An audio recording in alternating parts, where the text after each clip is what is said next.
Welcome to the Get Together.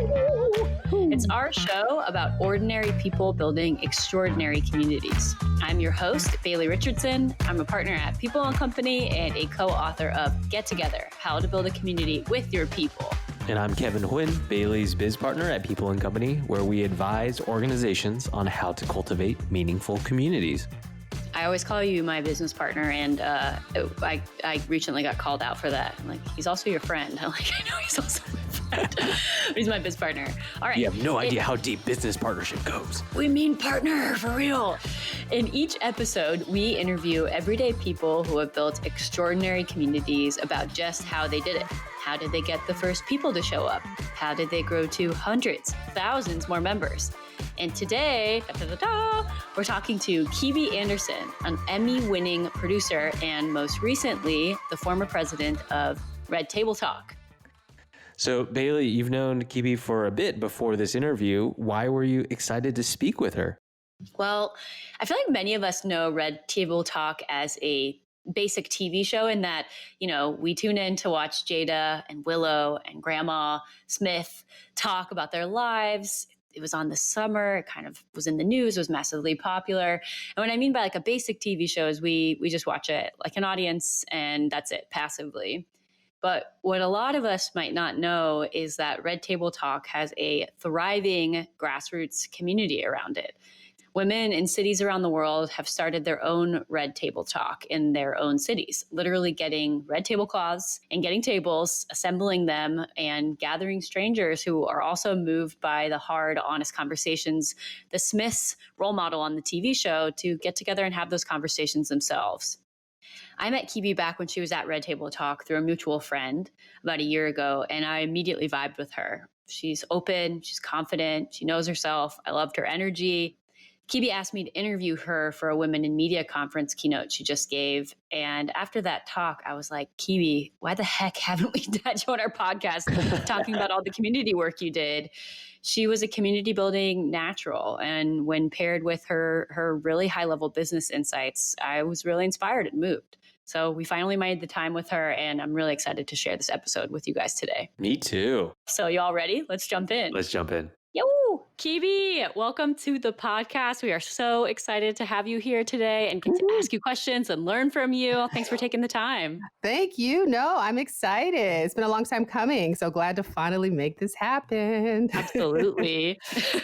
You know, I'm going to ask you a question I've asked you before in different ways, but we like to start this podcast out talking about how, you know, you can't fake the funk is what Kevin and I like to say. When you're serving a community, it has to be coming from a shared purpose for someone who's leading the community or helping organize the community. It has to resonate with you too when you're a leader. Can you tell us a little bit about your background and how it's informed what really matters to you and your work? I totally agree with that entire premise. You know, I'm originally from Seattle, Washington. I was an only child raised by a single mother who was an activist and very politically engaged. So I grew up within that environment. And my mom had to really hustle to take care of me. You know what I mean? We grew up with, you know, meager means. And in order to make sure that I was okay, she leaned into our community a lot. You know, my church family made sure that I had money when it came to programs and different things and activities that I wanted to do. We had like a cadre of like kind of other mothers and aunties who would step in if she couldn't take me to an event or couldn't get home from work in time to make sure that I was fed. You know, it's funny. People always joke to me because they're like, you know, Kibi, your friends are, you know, you're so into kind of maintaining relationships and you're so good with kind of keeping in contact. And a lot of that comes from the fact that I know it was because of the support of my community and the love from them that I've been able to achieve and become and do any of the things that I've been able to do. And so that definitely created a strong value for it. You know, you understand just how much more you can do when you're walking in accordance with people, you know, and not afraid to kind of receive help and, you know, celebrating the collective advancements that come along with, you know, shared values and shared systems and mutual work together. So that's definitely influenced, you know, how I've shown up in the world in my professional life.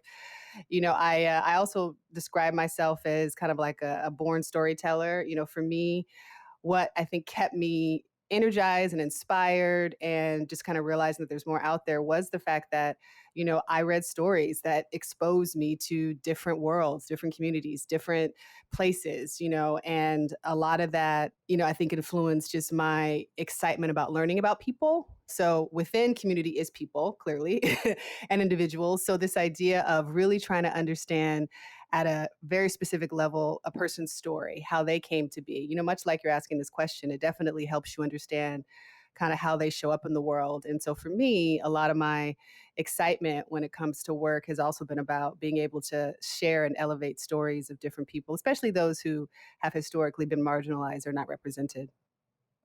And I love hearing about all those different threads because I think it makes me realize how when you went to work on something like Red Table Talk, it brought together so many different pieces. It's like kind of right in the middle of a Venn diagram. You have a business background, you've been to business school, you've worked in media for a while, you've won Emmys, and you had this sort of personal life experience growing up in community. But tell me a little bit about how the series came to be and what about it created a community.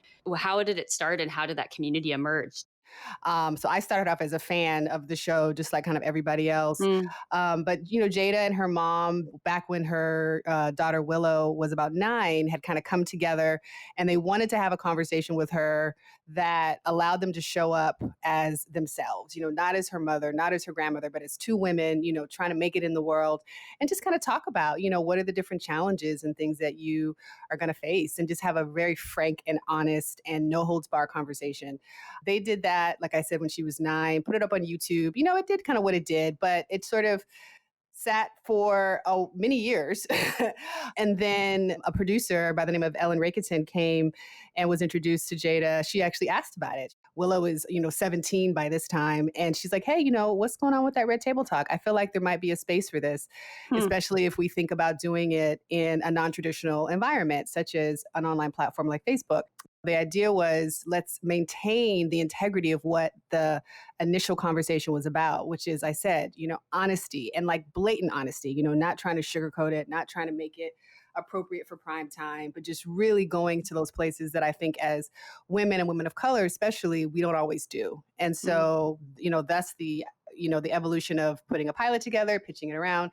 And like I said, the goal was to not go to network. Jada was very specific about really wanting to go to a platform that would give her the freedom and the flexibility to do the kind of programming she wanted, but also that actually had some tools to support community engagement and Mm. community building. And Facebook, was probably one of the best platforms, despite all of its challenges, with helping to support community engagement, fostering exchange in a very organic and seamless way. And so that's how the show came to be. Can you tell me a little bit about how it resonated with you personally? You said you were a fan of the show. Yeah, what made it so powerful? Do you remember kind of the first time seeing it and, Oh, and what you thought? absolutely. Yeah, no, I mean, again, I was blown away by the honesty, and I think you hadn't seen that. You didn't see it a lot, period, in talk shows, I think. But I also don't think you had seen it from the Smiths at all. They had been a very private family, very prominent, but very private about, their challenges and their struggles. And in the first episode, it was Jada with Cherie, who is Will's first wife, and just talking about the drama they went through trying to, Wow. reconcile their relationship. And they did not hold anything back. And that was a beautiful thing. And ironically, at that time, I was actually dating, I mean, my current fiance now, but he and I were You were dating dating then. Will Smith? No, I just kidding. know. Ooh, No, the but turn, twisted turn. I know, seriously. No, but my fiance has children. And so we were Mm, sort of navigating, or I was beginning to navigate, okay, how do I kind of show up in his life, given the fact that there were other mothers and, not trying to overstep boundaries, but obviously be supportive. So it just definitely connected with me personally. And I just thought that it was so courageous and I was so energized and excited. And I couldn't wait to see more, and like I said, you just weren't seeing that, especially from somebody who was as high profile as Jada was. And so that's what attracted me to it. You know what I yeah. mean? And I think it's what attracted a lot of women and a lot of Black women too, because, unfortunately in our communities, there is a history of silence around things that may not be so positive. If there's drama in your life, you don't want to talk Mm. about it, hush, hush, but that's not the way you heal. It's been detrimental to our communities in many ways. And so I think when, especially a lot of Black women saw that representation on camera, it just, I mean, it just touched them in a way that just exploded. You know what I mean? And so the community on its own just grew so organically. So when I came on board to basically run Red Table Talk Enterprises, which was really the arm of the company that was kind of there to exploit the IP in a lot of different areas. So leaning into how do we create tools and products and solutions for our community that span different ways people consume content, whether that be podcasts or books or live events or actual merchandising experiences. That was my role. The community was there. They were asking for stuff, so I was actually, I always say this, felt like I was playing catch up when I got there because the community was already self-organizing, was already, like I said, being very vocal, very vulnerable in a way that you just don't see. So my focus early on was, okay, how do I harness this? How do I make sure that I continue to support the rock stars and the ambassadors that are helping to lead these things, but at the same time, just layer in, protections for us as a brand. And like I said, the elements of the business that were going to allow us to, grow over time. Yeah, you were had a wild stallion horse and you were kind of supposed to come in and ride or put a saddle on the horse and go with Exactly. it. Why do you think Red Table Talk became such a community? Well, I think one of the biggest things that resonated was the multi-generational aspect of the show. It Mm. was three different generations. You had Gammy, who's from an older generation, in her 60s, as a voice, very, very specific and what she does and doesn't like, kind of Hmm. used to sort of more old school ways and ideas of thinking. You had Jada, who's kind of in the middle, who is, I think, I used to always say she kind of works to create space for everybody. You know what I mean? She definitely has her positions, but I think she's the one who kind of tries to see Hmm. more multiple sides of a person's position and situation. And then there's Willow, who was young, and definitely brought her own sense of understanding and depth and ideas to conversations, but she was also able to kind of be that sort of vision into the future. How are we going to allow these things, these different issues that we're challenged with, to influence the development of our girls going forward? And that you hadn't seen before, especially amongst Black women. I mean, to be frank, and I don't mean to say this is specifically just for Black women, because that wasn't it. But at the same time, I think there has historically not been a ton of programming, I think, out there that really always speaks to some of the things that Yeah. we as a community are dealing with. And this one did it in such a, like I said, unique and different way that people just stood up and they were like, oh, wow. I think another thing about it was the types of conversations they were having, the types of topics. Like I said, you start with something like co-parenting, you go to something like, narcissism and how do you deal with a narcissist person in your life? You go to something like, how do you survive addiction?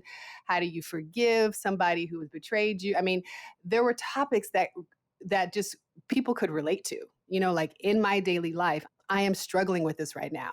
How do I deal with this? And you begin to get one example of how folks are approaching, ways to overcome these things in a manner that's a lot more healthy than, say, cussing somebody out, and screaming and, going to turn to, drugs or something to kind of numb the Yeah. pain. Yeah. This was no, let's really move into how do we teach these tools. And I think that really connected with a lot of people because, like I said, kind of no subject was off limits. No subject was Yeah. barred. That topic choice seems powerful. We were doing an interview with folks that run the Dinner Party, which is a dinner series for people who have lost a loved one. And we were talking to them about what makes those gatherings, those discussions special. And he said it's about talking about the elephant in the room. As people going through grief, grieving a loved one, it's something that they're sort of dealing with it and bursting to communicate, with someone else, but oftentimes it feels like the thing that sucks the air out of the room. And to name that, to sort of find these elephants and say, no, we're discussing them. Yes. No, I agree. And to your point, it almost felt like they had been waiting for it. And I think just also kind of given the context of the environment that we're in, just kind of as a country, we are dealing with, I think, more attitudes that, are kind of elevating things like individualism, division, things that I think folks are just kind of tired of. I think people really want to, at the end of the day, be able to walk in accordance with those around them. And so I think Red Table Talk at that time really sort of spoke to that need and desire. The celebrity element, I don't want to diminish that. I think helped. I think people are always kind of excited to sort of lean into sort of celebrity. And so the fact that Jada was inviting some of her celebrity friends on, but they weren't talking about the book coming out. They weren't talking about the new movie. They were really talking about stuff that is hard, and issues that can be sometimes more challenging to talk about. And that was a big requirement, or sort of kind of policy, quote, not necessarily written down, but, from the producer's perspective, whereas, this is not a show where you're coming on to promote and, talk about fluff. Like if you are you, the bigger question was, are you ready to come to the red table? Because once the show got really popular, everybody wanted to come on, and kind of talk about things. But it was important to message to guests, this is not necessarily going to be a place where you're going to have an easy conversation. So just make sure that you're ready for that. And I think fans really appreciated that. The other thing I'm hearing, Kibi, is like there was a sense of role modeling how to have hard conversations. Not just in the actual topics, which you guys sort of offer to people and allow them to then have their own conversations about in their own lives with their own friends, but also just like the format of sitting down at a table and creating a focused space to do that. And I saw this amazing video on Facebook about Red Table Talk community and saw that, women in other cities around the country were actually taking red tablecloths, putting them over a table and meeting strangers to sit down and sort of mimic the conversations that were happening on the show. And I think that that's so interesting, of like the conversations that Jada, Willow, were hosting. Other people then recreated them in their lives because they had a clear format and a topic to discuss. Yeah, totally. No. And the one thing that I kind of had to fully acknowledge is I don't think I realized how little training we get in how to communicate properly. You know what I mean? Like communication is not easy by any means. And anybody who's been in a relationship knows that. But just collectively, like it's just not something that we I think spend a lot of time talking about, unless you've sort of taken the time to maybe go into therapy or counseling or whatever the case is. But just as a collective sort of country, I don't think that we do that. So it was a really beautiful and powerful, to your point, modeling offering that the show gave, and when I think about kind of my focus area, the biggest question that we would get when people would watch the shows was, okay, this is amazing. And I am so inspired and I see how it can be done, but how do I implement it in my life? My life is a little bit different, or my situation is different. So a lot of my focus area as a president of the company was really crafting a strategy around the how. How do we go deeper? And you figure people within the community have varying interests of how deep they want to go. So some people, it might just be a worksheet. Some people it might be, hey, I want to listen to a 12, limited series podcast on, how to deal with addiction in my family or whatever the case is. So it was really an interesting exercise and challenge to kind of think through from a strategy and growth perspective, how do we begin to kind of layer in those things that, would really speak to that need. Yeah. When you first sort of walked in the door, or you had your first day at the office, like the old days, what did the community kind of look like then? The community was actually pretty big. I mean, I think when I came on board, we may have had, like 1 million followers on Instagram and, Facebook. I don't know where we were, but I mean, maybe like Jada herself maybe had like 6 million followers on Instagram. I think by the time I left, she had like 11 or 12. So pretty much doubled over the time that I was there. And, on Facebook, we probably had like 500,000 people in our Facebook group for Red Table Talk, which was pretty significant. And what had begun to happen, and it's sort of, you talked about kind of some of the rock stars that, sort of rise to the top within the community, is some of these women who you referenced, who were beginning to host, their own Red Table Talk experiences, have begun to organize local chapters for Red Table Talk on Facebook. So there was a Red Table Talk RVA kind of for Virginia and the greater DC area. There was a Red Table Talk in Atlanta, Texas. I mean, there were these small little groups that had begun to pop up that were actually like decent in size, 20, 30,000 people, so a decent number of members. And That's the first amazing. thing that we did was to to find out who these people were. Literally. Knock, I was knock. like, I need a Yeah. list of everybody who is a moderator of these groups, because these are going to be our core, ambassadors. Because these women were doing this completely, out of the joy and the gifts that it brought them. Like, there's no money, they're not being at that point celebrated, because we didn't know who Not they even being were. acknowledged. Yeah, There they're was not being no acknowledged. feedback loop. This isn't without, Exactly. the company's guidance. This is just people organizing. People just organizing, on Facebook. Like I said, That's because the called tools were striking there. gold with the community, Exactly. Kibi. I mean, no, listen, I definitely acknowledge that my experience may not be typical, but it's helpful because you kind of begin to look at it from another side. I didn't necessarily have to struggle with sort of building community on social, but I did have to think about some other challenging things, because my biggest thing was, how do I begin to, engage with this community in a space that I control? You know what I mean? Facebook, as amazing as they are, like, they don't give you the data that you'd like to have. Yeah. You don't own emails. You don't own, the demographic specifics that you'd like to have. So as somebody trying to build a business on that front, it's very difficult. So what my other challenge was in terms of kind of first days in was, how do I begin to bring people to an owned and operated platform that we have? And that was redtabletalk.com. And not that you're looking to compete with it, but I was like, I just need to have a core group of people that I can talk to and engage with on a direct basis that would allow me to begin to do some data research, begin to beta test. So the very first thing that I did from a content perspective was offer a free online social digital video content campaign.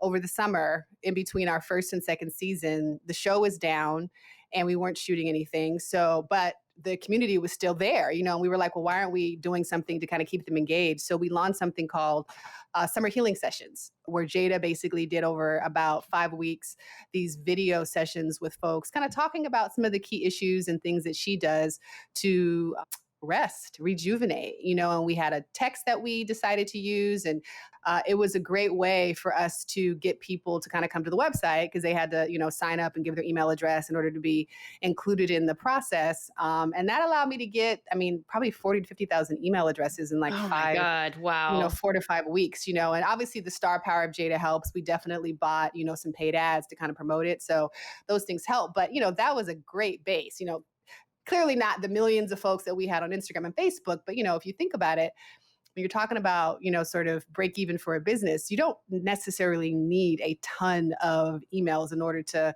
kind of begin to drive revenue and be profitable. And so obviously the more we could get, the better. But, like 150,000 emails would have been great for me to do a decent business. And the sky's the limit from there. Yeah. Did anything surprise you or stand out to you as you were getting to know some of these early folks? Yeah, definitely. And it's so funny. We actually called the women who were running the local groups, our RTTOGs. There we go. Lingo. Yes, exactly. Let me think. Well, I'll be honest. One of the things that was a pleasant surprise, especially related to our RTTOGs, was just how sophisticated they were. You know what I mean? Like, these women were sophisticated. They knew social, and not, obviously it varied, but, they were just very sophisticated. And like I said, in many ways, were becoming kind of the face of their own local groups.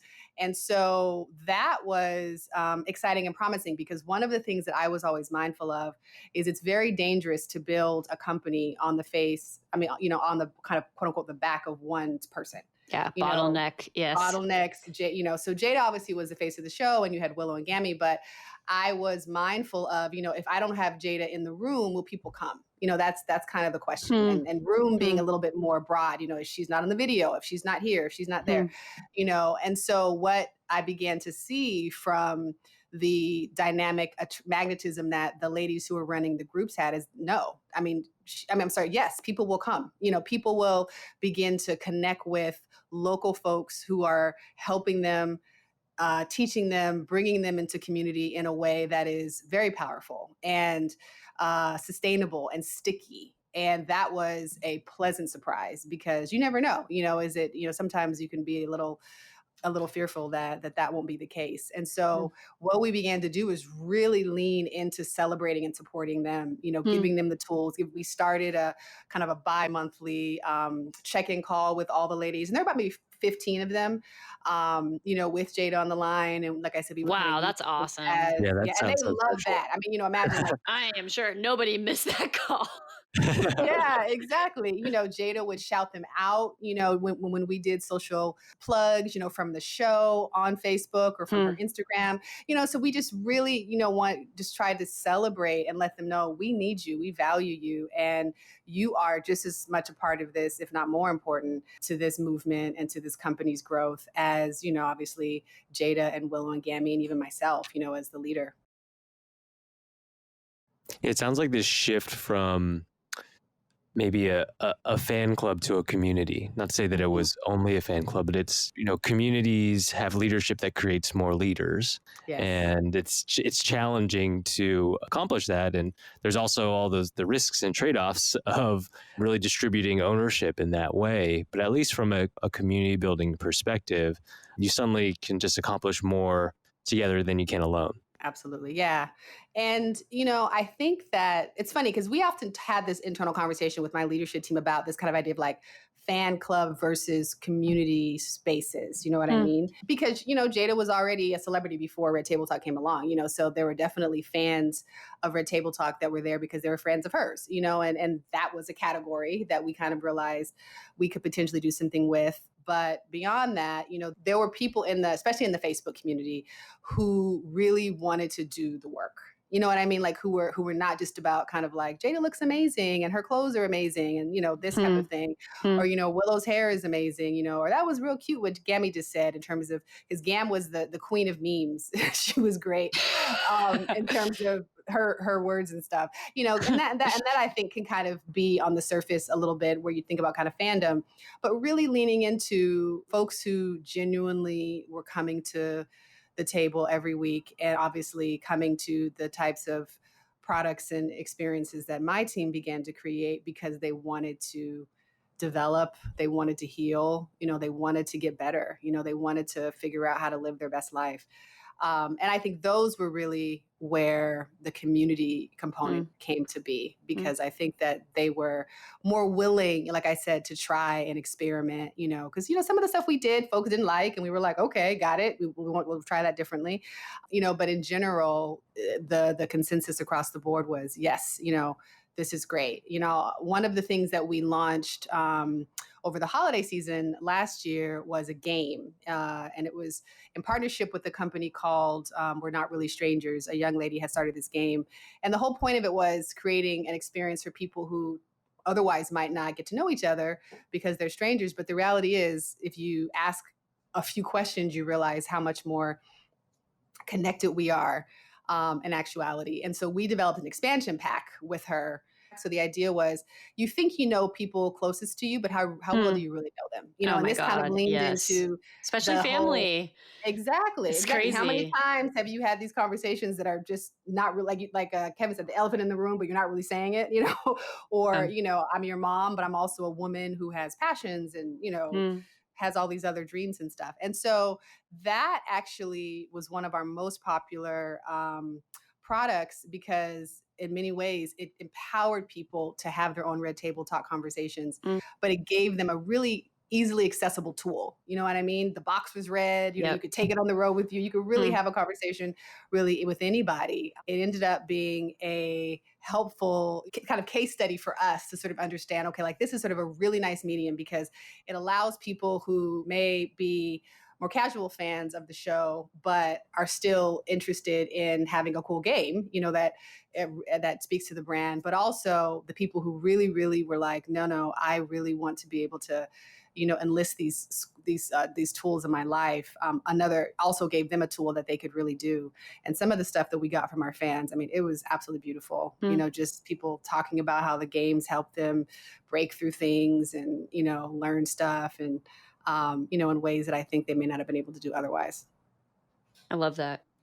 I want to ask you a question that goes back to something you said a few minutes ago about zeroing in on your most passionate people.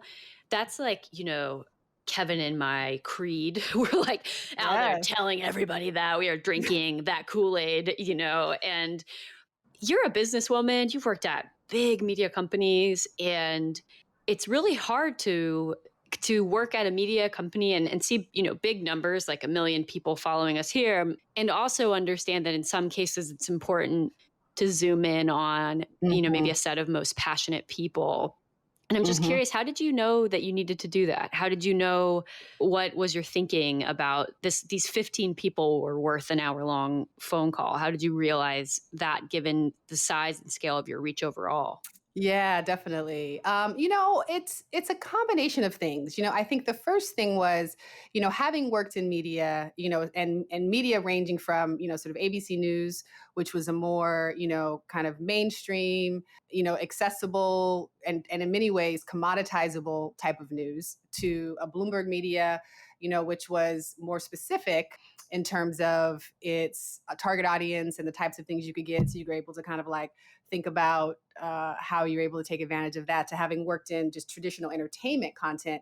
I had a really good education in kind of understanding what are the things that are necessary to kind of scale something, and when you're talking about a piece of content like everyday news, you got to work really, really, really hard to kind of figure out what are the things that are going to make people come back, because you can go anywhere to really get that news, ranging from a movie or a TV show that has like rabid fans and people that are going to come and they're going to tweet, and just because they're so excited about the content. And I think kind of walking that spectrum over the course of my career, one of the things that became very evident to me is that in order for me to reach the level of power and access and, I think, reach with this community, I got to figure out how to tap into the Facebook community. I got to figure out how to tap into this broader community. And so, but in order to understand the broader community, I need to understand the local community, because they can probably tell me how they're feeling. And so that's why I decided to go local first. I feel like, in many ways, when you think about statistics, you don't have to like talk to everybody to kind of understand what the essence of the data is showing you. You can kind of talk to some specifics. And these women were from all over the country. I mean, they weren't specific to a certain geographic area. They were demographically like similar. They were passionate. Exactly. They had passion. Yeah. I mean, they were, most of them were, I think there were maybe like 2 men, and many of them were Black women. I think there may have been a couple of Latina women in the mix. But in general, at least I could kind of say, okay, I've got a woman in South Africa. I've got a woman in, in California, so at least when I think about trying to create the most ideal environment for kind of understanding and data collection, this is going to be a little bit more reliable, than if it was like everybody was in California per se. So that's honestly what drove me to kind of start there. And then from the lessons that I learned from, honing in on them and just understanding how far their reach was. Because like I said, these women were building communities on their own that, while they didn't reach 500,000, you're talking about growth rates over the course of a 6 to 12 month period that were in the 50% to 100%. I mean, women starting with members of their Facebook groups that may have been in the 10,000s by the end of the year were 50,000, 40,000. I mean, so they knew what they were doing and they were able to grow. Yeah. So it was like, why not start here? Because if I can understand the best practices that these women are doing, I can then model that out, create an entire program that allows me to begin to recruit other women to do the same thing in their communities. And that was the idea. We were going to basically create an entire kind of community building program where we would have our OGs sort of be the best in case examples, and people could come to the website over time that we were going to build out and get, instructions on how to start their own community group. Here are some videos, here, lessons over time as we were able to coordinate the show topics with perhaps in-person or virtual experiences that the women wanted to do. But if you're able to create a system that is scalable, the sky's the limit, and then you have a really nice network of people who can then become like buyers of your products, testers of certain things you're trying to promote, showing up, to geographic events that we were planning to host across the country. That's amazing. I love that you had all these insights. I feel like sometimes we interview these people, like different people on this podcast, and you're like, dang, you just like had the right read. Like, and it's not necessarily like this specifically is in your background, but you understood how to like analyze the information in front of you and pull out meaningful insights and make strategic decisions, even in a Yes. community building context. And Yes. so it's just Yeah. rad to hear you like process that Yeah. and make those decisions. Totally. We recently interviewed a woman on the podcast who was a super fan of Mariah Carey's. And Yeah, when she was I saw that. 16, it's bonkers. The story is bonkers. Yeah. When she was 16, Mariah like kind of spotted her at a Tower Records signing because Brie had brought a binder with 6,000 notes from 6,000 different fans. And anyway, she came on to work for Mariah Carey to help mobilize the fan community and to help at the time kind of get Mariah on TRL. And the virtuous cycle between kind of the fans working together to get Mariah's videos up on the charts in TRL, and they're still doing that on like Billboard and Spotify and stuff. It's crazy. And the value that they got back was, of course, seeing Mariah succeed, but also just acknowledgement. Acknowledgement from Mariah in different forms, which was what Brie sort of facilitated was, there's people that really loved Mariah feeling like they had more access and connection to her, information about her. And you talked a little bit about acknowledgement with these OGs earlier and maybe different members of the community, but how did you think through that? And, you're coming in maybe to add some process and structure to a blooming community. How did you think about the importance of that and any kind of process or structure you put around it? I mean, I definitely thought it was important, like I said, because many of these women had been working, for months on their own without really any acknowledgement, and listen, this is just sort of me as a business leader, who kind of has also studied and kind of understands how incentive structures work, and everybody has what I call their currency, whether it's money, whether it's, praise, whether it's promotion, whatever the case is. But at the end of the day, everybody likes to be told thank you.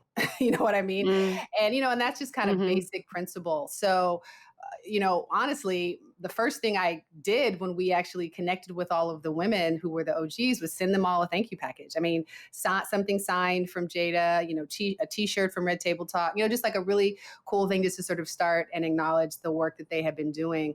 And just sort of in a very personal way, just to kind of establish that personal connection. So this wasn't something that we, promoted on social or anything. It was just stuff that, they got. But, again, because we had the platform of the show to also leverage, they were coming on every week. We also began to incorporate, shout outs to these women, but also other people, obviously, who were doing things that were noticeable to us as a team. So Jada, Willow, and they got the airtime. The airtime. Exactly. So after the show, they would shout people out, thank you, so-and-so, using their handles and stuff. And that's just the beauty of social media, because then you're able to let people know, hey, like if you do certain things, you will get celebrated. And ideally that encourages them to do more. So that was sort of how we thought about it, just from a very practical perspective. As I began to think about sort of infrastructure and process, I honestly went a lot to the group to ask them, hey, what are some of the things that, we should be doing? And I'll be honest, I think one of the things that really helped the team even get more organized of our OGs was when we actually, because we probably met for about 3 or 4 months, just, hey, picking up the phone, calling them. But then we realized, okay, we're going to start sharing certain secrets and internal information with them because we wanted them to feel like they were part of the family. And so we had them all sign non-disclosure agreements, confidentiality agreements. And we were initially concerned that was going to turn a lot of them off, because you never know. Like when you start kind of asking people to sign paperwork, it can be a little scary.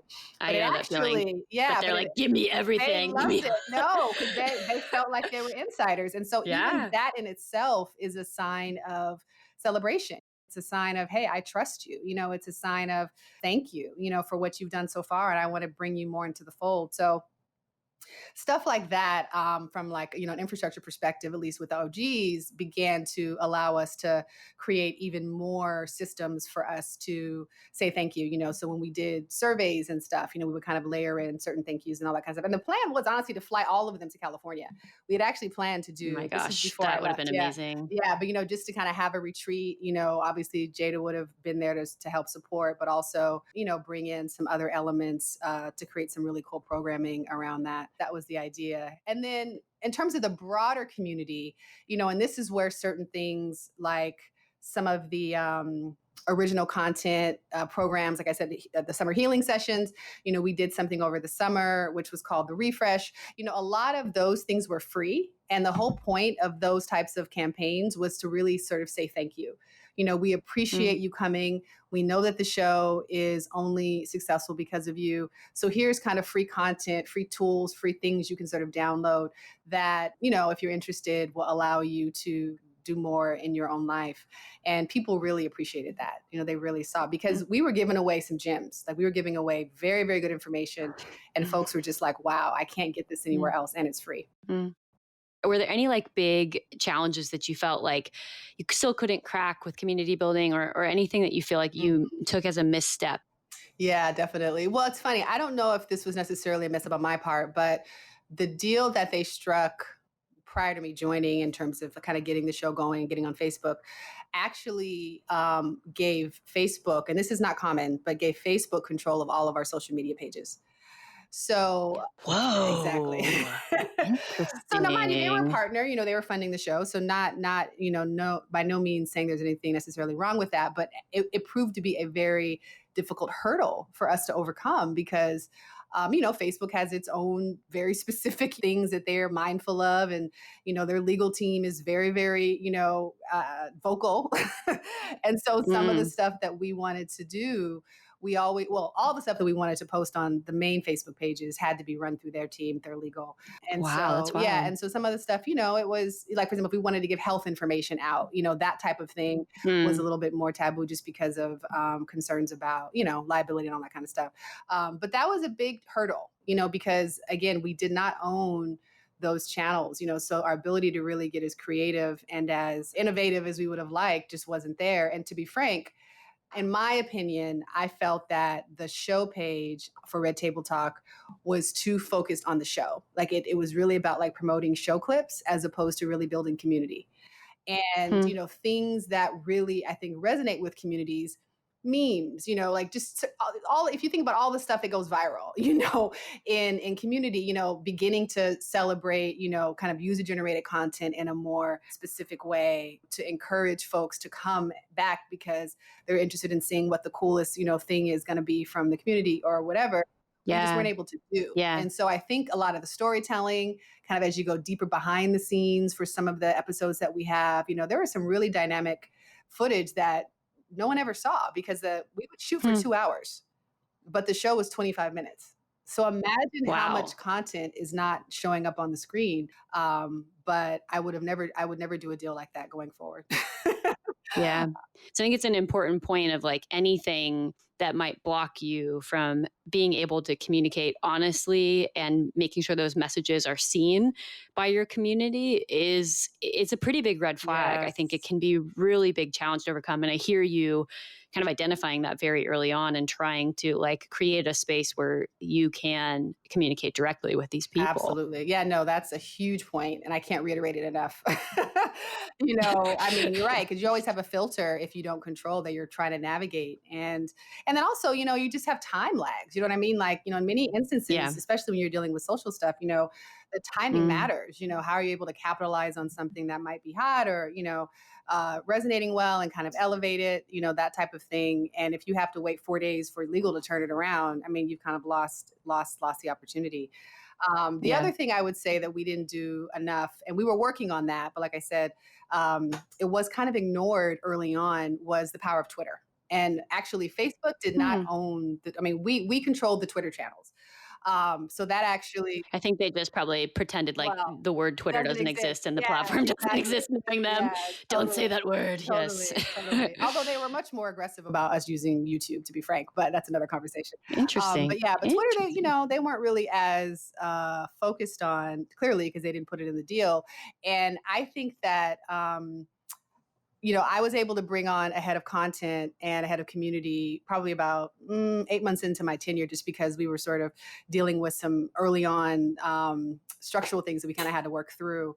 And when they both came on, they were like, we've got to use Twitter. Because if you think about it, it's a natural extension, even though the show is, video based and obviously, has its, sort of feel and vibe that I think comes with having a visual experience, the topics we were talking about, generate so much additional content, and so much additional conversation, and all the things that I think Twitter does well, the show could also lend itself well too. And if you think about sub communities and conversations, around topics around, dealing with, say, parents and stuff and relationships. And, so we began to break down some of the topic areas that were beginning to sort of show up as like consistent things. So that's an area that I think, unfortunately we got to, but not probably as soon as I would have liked. And I think that, we could have definitely done some powerful community building on that platform too. Yeah. Would you mind sharing just, where is the Red Table Talk community at now, and what are you focusing on? So the community, from what I can tell, is still primarily on sort of the Facebook, Instagram platforms. From what I can gauge, I don't think there's been a ton of effort continued around creating our own direct communication, to kind of direct to consumer, direct to community strategy that I was focusing on. A lot of the control of the platforms has shifted back solely to Facebook and Instagram, from what I can tell. But I think, especially with the OGs, the infrastructure that I had set up is no longer in place. You know what I mean? So I know that there's a desire to potentially engage with them. But right now, a lot of the current leadership of the show is focusing purely on making the show, which for me is, a slight disappointment, because I do believe that, the community was really where the power was. And in terms of growth and opportunity for a business, definitely where that foundation was going to be built. So yeah, I mean, I don't think it's being as prioritized as it was, but at the same time, like I said, because there was already a strong, just sort of organic momentum that I think kind of came from, especially within the Facebook group. People are still posting, they're still going to the main Facebook group to get advice, and folks are still being vulnerable. Folks are still saying stuff that when I think about me, I'm like, wow, I can't believe you actually said that. I mean, people talking about it's beautiful. Like their child tried to commit suicide yesterday. Their husband just left them. Their husband gave them an STD. I mean, like it's amazing the level of vulnerability that folks show in this group, and people show up, and they're there and they provide commentary and they give advice. So I do see that stuff still happening, because I'm obviously still a part of the broader community. And so that's beautiful. I just don't know if we're going to be able, if the focus is going to be on turbocharging that, which is unfortunate, because I think that there was a lot of power that could come from doing that, especially when it comes to just healing, and helping people live better lives. Yeah.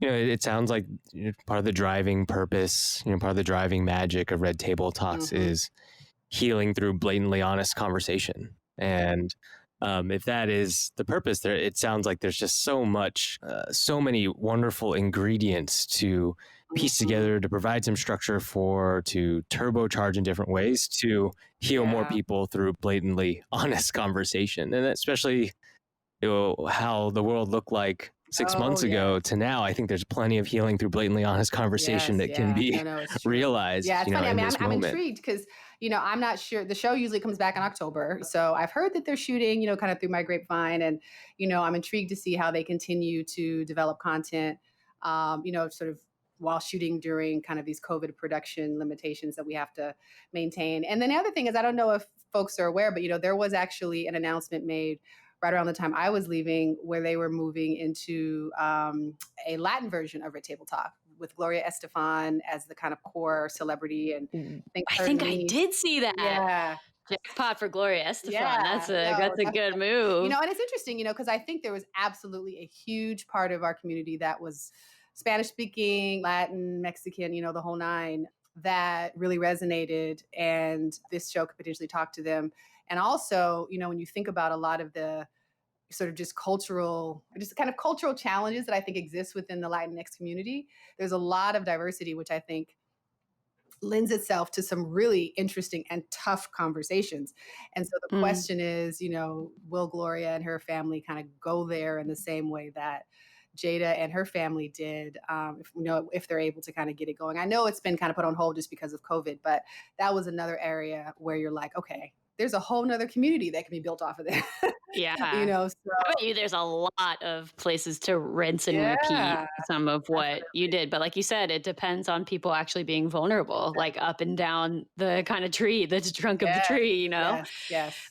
What has working with a community like the Red Table Talk community meant to you or to the future of your work? Well, I will say that this was probably one of the best professional experiences I've had from the context of, and you highlighted this early on, Bailey, I felt that I was using every aspect of me. You know what I mean? You sort of have a 20-year career Mm. that Hmm. spans kind of an interesting, unique variety of experiences. Like I said, I've worked as a film producer, storyteller. I've worked in sort of media companies doing everything from business development to digital strategy to working with product teams and developing technology. And this was an opportunity to bring all of that together in addition to layering in that I was working in a space that I really believed in personally. You know what I'm saying? Like I really was Yeah. excited about the mission that we were on, the way we showed up in the world and the type of impact we were having personally, so you just feel excited about coming to work, you feel excited about what you're doing. Um, and so that was just personally a very beautiful experience, and I will always be grateful for being able to have that. And it's funny. I tease you, Bailey, on this because I'm always like jacking your words. But one of the things, Please do. one Nothing of, is more I know flattering. one of the things that you shared with me, I think in one of our conversations was this analogy where you think about, kind of the last 20 years of value that's been created by a lot of our major platforms, the Amazons, the Ubers, even frankly, the Facebooks and everything is right now. Software as a service. Software as a Yeah. service. Yes. I was like, what am I blinking on? Software as a service. Exactly. And you had said, I think that one of the differences moving forward is this idea that community as a service is actually going to be a huge growth component, and companies that are really able to kind of understand and kind of crack that code, because it's not the same for every company. Obviously, that's not the same for every experience. So as you think about community, how are you approaching it in a really strategic way is gonna really influence, how successful you are over time. And that has resonated with me, to be honest. And Mm. so as I think about opportunities going forward that are important, sorry, that could be really interesting and important to me from a professional perspective. Whether or not I'm able to have a community component is actually important.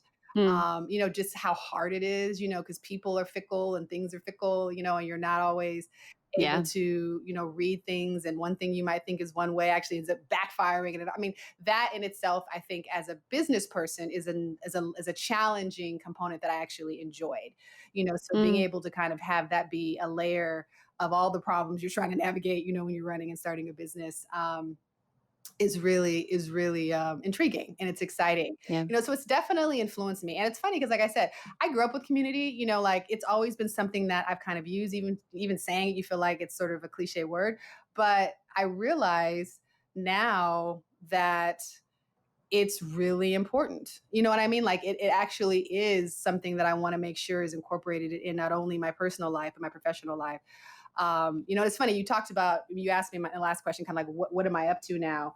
And, one of the things that I have always been very passionate about is community building, especially within the Black community, around financial empowerment, and Yeah. legacy and intergenerational wealth creation, and so while I'm not sure if this is going to be my next job, or whatever, but I do have a desire to ultimately shift into some sort of tech offering experience that is focused around leveraging community as a way to encourage financial literacy, as a way to really beyond that. Because there are a lot of apps out there that I think are doing that, but really beyond that, sort of thinking about how you can leverage community concepts, i.e., is there a way for us to bring together people who have a collective interest, single mothers who want to save for their kids to go to college, or entrepreneurs who are trying to go from 50 million to 100 million in dollars. And I'm still very early in this, but how do you layer that on top of a really interesting technology offering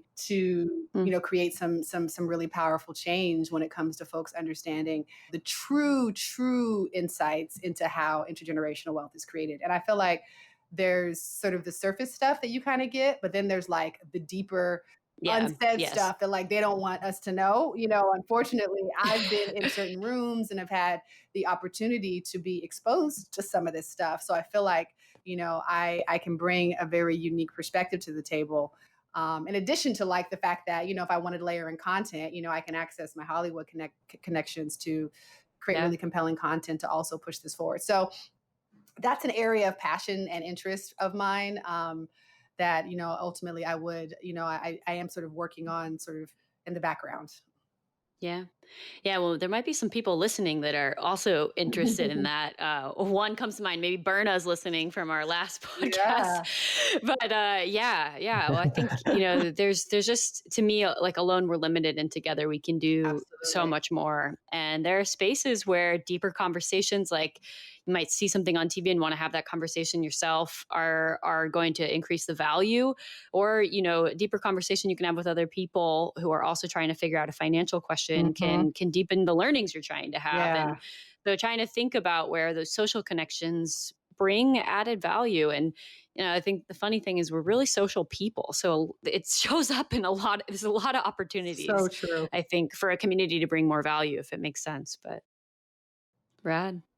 Kibi, thank you so much for being on our podcast and sharing so many wonderful stories. It sounds like the Red Table Talk OGs are amazing human beings. And if you're listening, I hope to meet you all someday. So shout out to my OGs. You guys are awesome. Love you guys. Absolutely. Keep doing what you're doing. If you want to connect with Kibi, you can reach her on Twitter, Instagram, and LinkedIn at Kibi Anderson, KIBIANDERSON. Give her a follow. Or follow. Thank you to our team. Thank you, Rosanna Caban, for sound engineering and editing it. Thank you to Katie O'Connell for marketing this episode, and Greg David for his design work. You can find out more about the work we do as People and Company, helping organizations get clearer on who their most important communities are and how to build with those people by heading to our website, peopleand.company. Also, if you want to start your own community or supercharge one you're already a part of, our handbook is here for you. Visit gettogetherbook.com to grab a copy. It's full of stories and learnings from conversations with community leaders like this one with Kibi. If you don't mind, we really appreciate any reviews on this podcast, and also anytime you click the button subscribe.